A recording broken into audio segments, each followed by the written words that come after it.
Hello everyone, Lindsay from Midnight Bear Watch Company here. Thought I would make a video.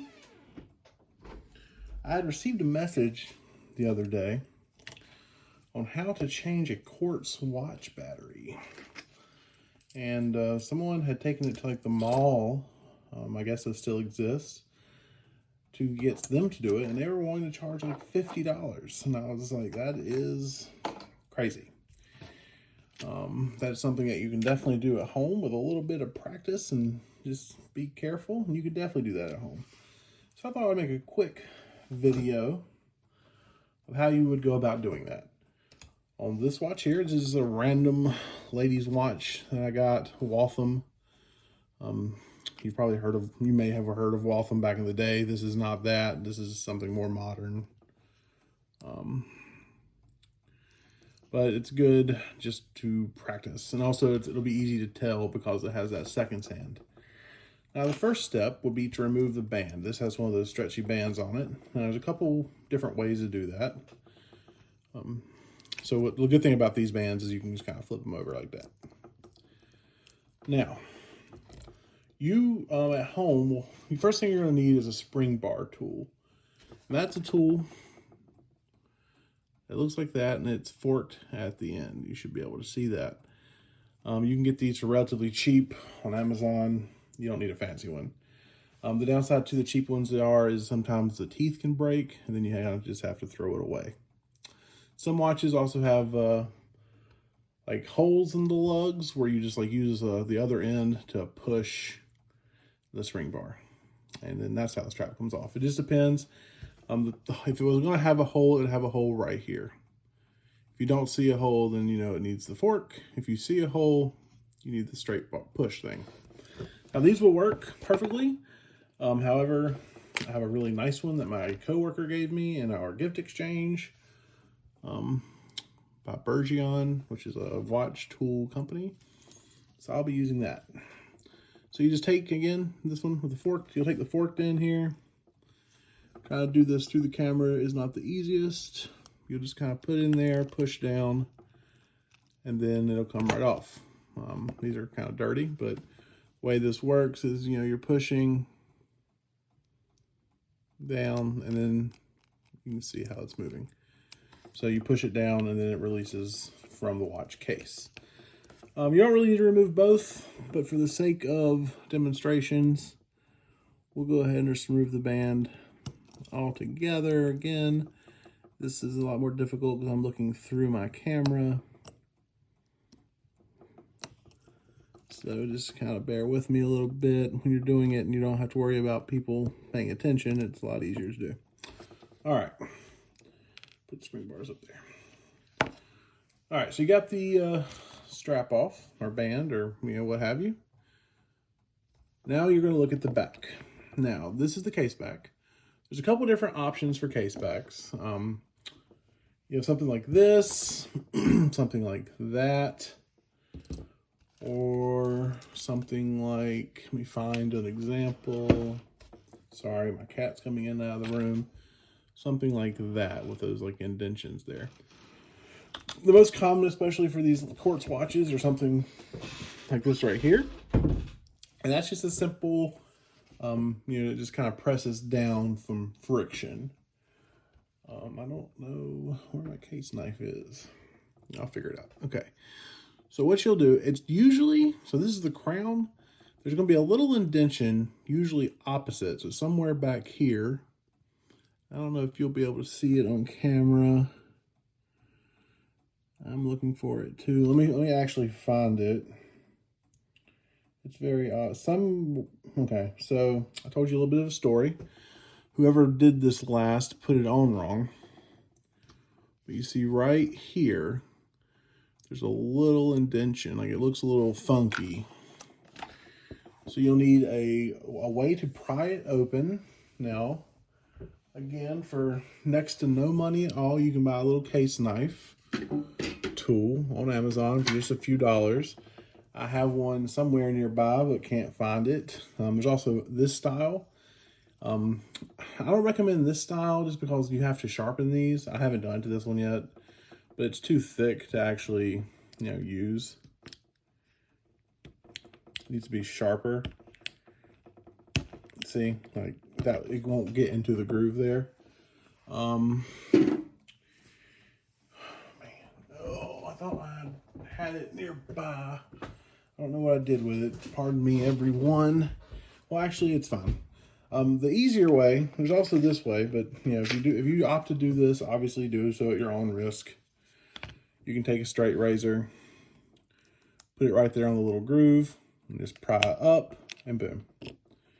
Again, these are very sharp. I don't recommend doing that. And if you do it, you do it at your own risk. All right.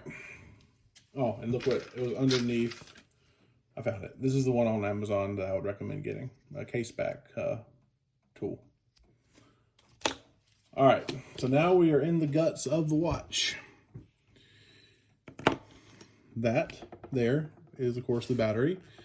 The coil, and there's some parts under here that you can't really see anyway, so there's more going on here. So if it'll focus, so this right here is actually what's holding the battery in, this little arm.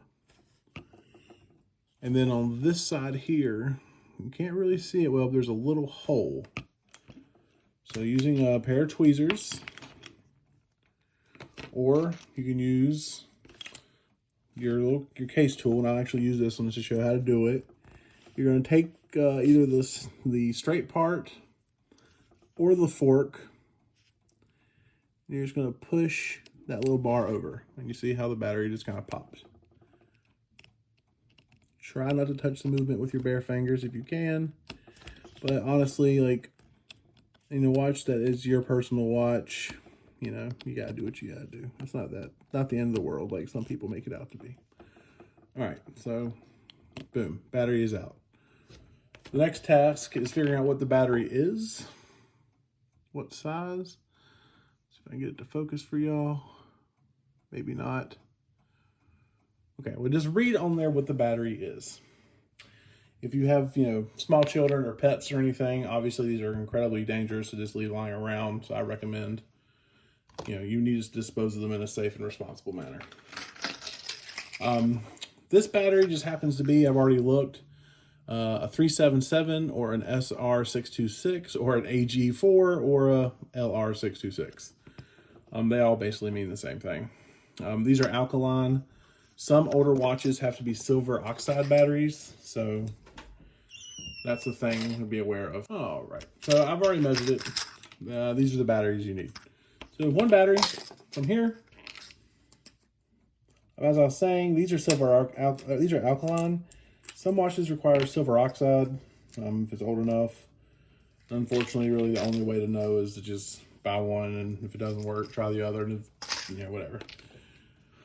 That also being said, I have no idea if this watch works. If it doesn't, we will troubleshoot trying to figure out why it doesn't work. Maybe in another video.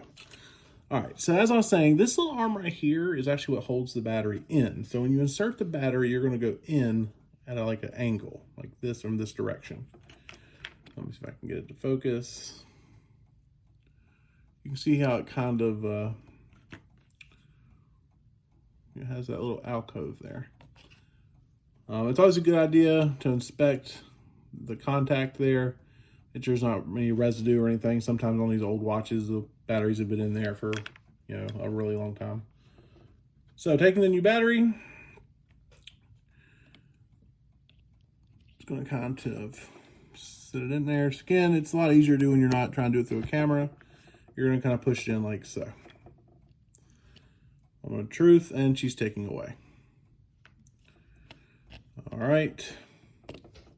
So with this one, because there's a second hand, we know it's working. Well, we know it's ticking. We don't know if it's keeping time yet, but we know it's ticking.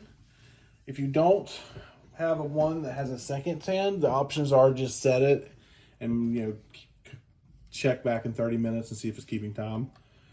Or you can purchase a tool like this off Amazon for about $50, which, unless you're doing a lot of quartz watches, you don't really need to. But you can turn it to pulse, and you can lay it right here.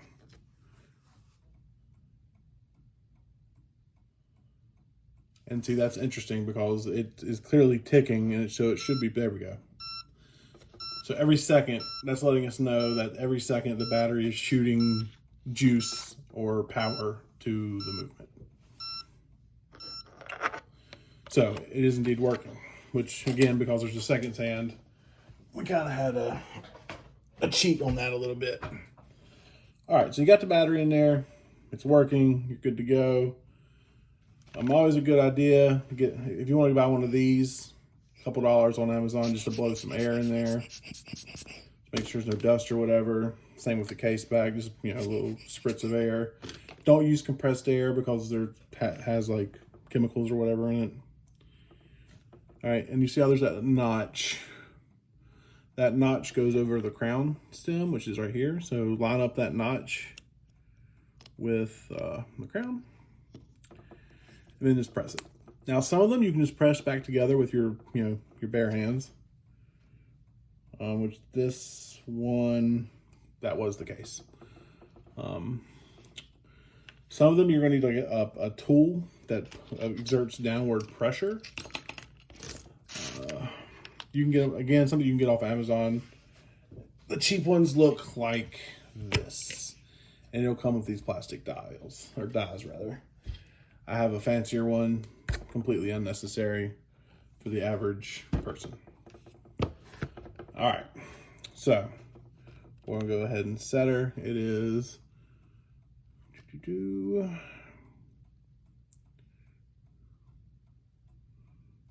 right here, and away she goes.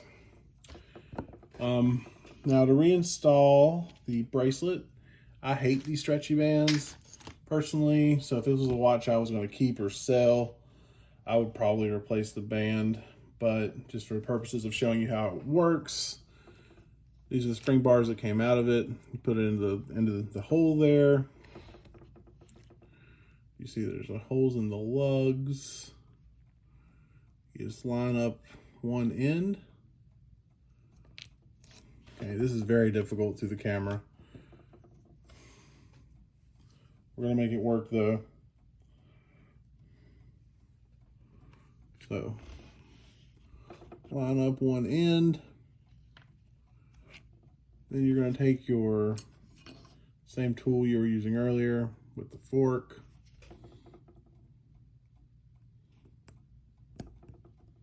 I know you guys can't see it, but I don't know how to. You're just going to push it back in with it and push it into the two holes on these things, which are the lugs. And that's it. That battery's good. It'll last about a couple years, depending on the quality of battery you get. Pro tip on Quartz: if you're going to leave it like if you're just going to put it in a box or whatever and leave it for a while, it's always a good idea to take the battery out, because you just don't want to leave a battery in a movement if you're not going to actually like be using the watch. Because after the battery dies, they sometimes are prone to start leaking. And if that happens, your watch is basically done for. Now, of course, with a watch like this, it's relatively inexpensive and, you know, not the end of the world if you break it. But, you know, you have sentimental value or something. So, or, you know, you intend to wear it. So you definitely should not leave batteries in an unworn watch. That's it for this tutorial. Thanks for coming. We'll be making more of these shortly, just as people have random questions. If I can answer them and respond to them in a video, I will. Everybody have a happy new year, and thanks for tuning in.